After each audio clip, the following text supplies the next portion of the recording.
It's been a very, very long time since I posted a video, and I'm very sorry about that. But life has been marching on here, and I had good intentions, and then the video would go by the wayside. So we do have a lot of vocabulary words to review since we've been having quite a few sessions revolving around food and around projects. So first I wanted to review the words that went with the fire drill. That was a while ago. And when we were practicing the fire drill, there were different exit venues and different exit paths and different rules that had to be followed. So let's review those first. So fire, this is the sign for fire. It looks like the flames. This can also be the sign for fire. This is more like fire, like, you know, get out, there's a fire, where this is more like the sign for fire, like it's a campfire, or you would have a fire, bonfire kind of thing, more casual. So fire drill, this is practice. You would make the T shape, the T hand shape, and rub it on your finger like this for practice. That is the sign for practice for any kind of practice, like piano practice, play practice, because you're polishing it up. That's the sign for practice. So fire drill and exit. Exit. This is representing a person, and they're going out of the building. So if the exit is blocked or the door is blocked, what do? Okay? So that would be the sentence that you would have to practice if you were doing a fire drill again. The door is blocked. What do? The exit is blocked. Now, it's in your house.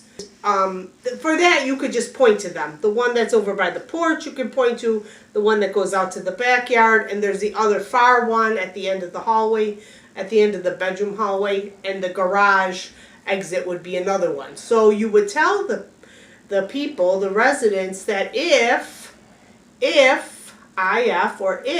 it's blocked, exit where? If your door is blocked, exit where?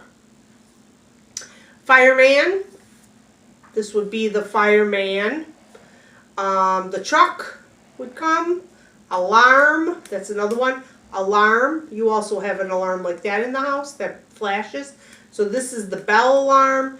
This is the strobe alarm. And you have to also remember to be calm and quiet. Calm. Calm. Exit calmly. Exit calmly. Okay, so let's review those color and number words because we've been spending some time on those. There are 3 different categories of color words: the shaking color, the face color, and the miscellaneous color. So for shaking, blue, purple, green, and yellow. Blue, purple, green, yellow. For the face colors, we have red,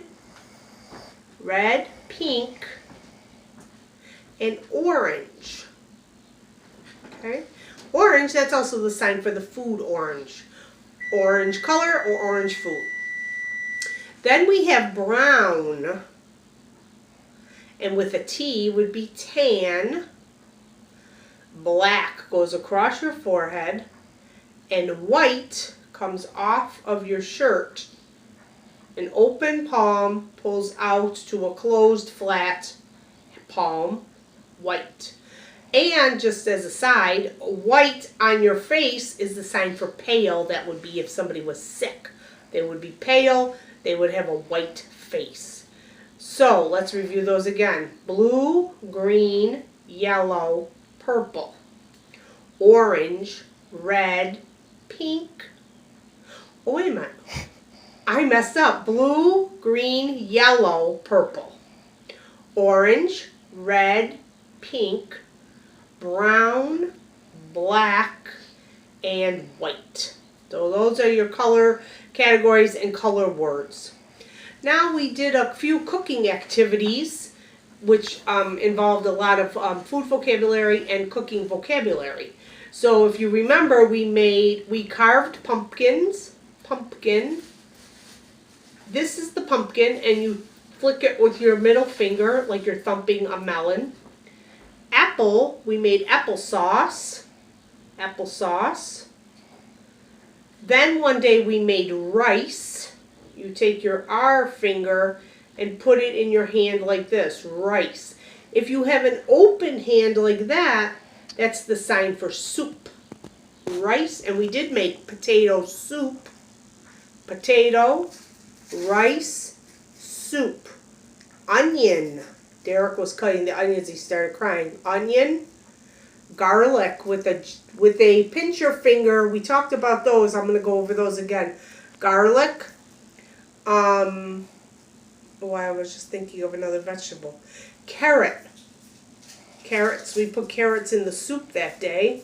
And we made Chinese food. Chinese. You start on your right shoulder, left shoulder, 1, 2, 3. Right shoulder, left shoulder, 1, 2, 3. Chicken, hamburger, spaghetti, milk, bread, eggs, cheese, sandwich. We made sandwiches that one day with ham. Sandwiches and soup we had that one day for dinner that we made. Sandwich, soup. Now, let's go back. One day we played the Guess Who game. Oops, hold on a minute. Claire, can you go check those muffins that are in the oven? I think they gotta come out. Sorry, sideline. See how I told you life occurs here? Banana, that's what's in the oven right now. Banana muffins, banana. We talked about, when we played the Guess Who game, we were describing the different people and their different facial characteristics, facial features, and their different hair. And one of the signs that we used, this is called a classifier. We used the G classifier, and G can stand for very thin things or very thick as it gets bigger. So one of those people in the game had a beard that was orange. So you would use that G, and a mustache that was orange. Or you could use it to describe very thin eyebrows. Or you could use it to describe the height of somebody's hair. If they have a very thick hair, like an afro kind of hair. Or, cultural hair that would be tall.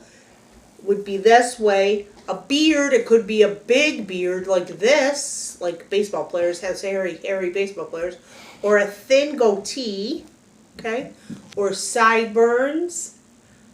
Glasses is another one. You could describe the glasses with that G classifier. So that pincher, we call it G or pincher, you can use it to describe a lot of things.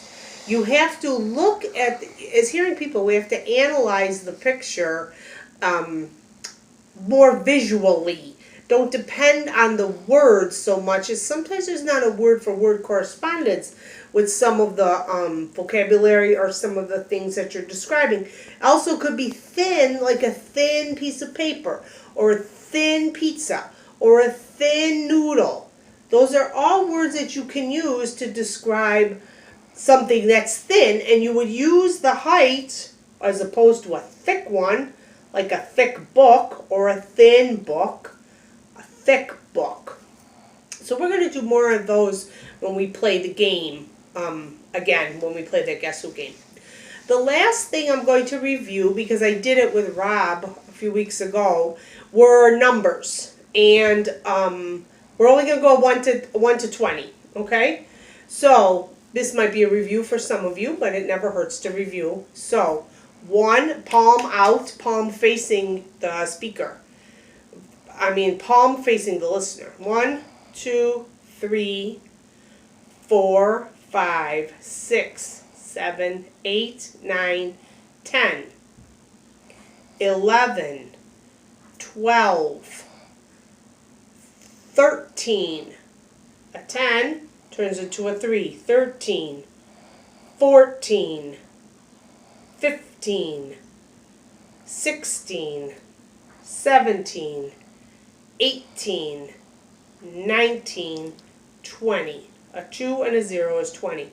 Now, let me just go back and talk about 11, 12, 13. 10 turns into 3 for 13, or you can do it this way, 13, 14, 15. Because you're kind of incorporating the shaking of the 10 with the other number, with the teen number. So 11, 12, 13, 14, 15, 16, 17, 18, 19, 20. So you can use those numbers for a lot of things. The phone number, a house number, zip code, birthday. Those would all be very helpful signs when you're, taking them out and they have to fill out an application, or you go to the doctor and they ask what their date of birth is. You should be able to know those numbers from 1 to 20 very easily. When we were playing cards, we also talked about same and different. We were playing the matching game. Same, different. Now same, it can also be like this. Same, if I use it in directional, you and I are the same. He and I are the same. Or same, different. There's only one sign for different. Different, same, same. Okay? So I hope you remember some of those. I hope they jog your memory bank. I promise I'm going to try not to be as lame and slow about putting up a video as I have been over this past 4 or 5 weeks. So keep practicing. I won't see you this week because of Halloween, but I'll make a date to come the first week of November. All right? Happy Halloween. Happy Halloween. And I'll see you next week. Bye-bye.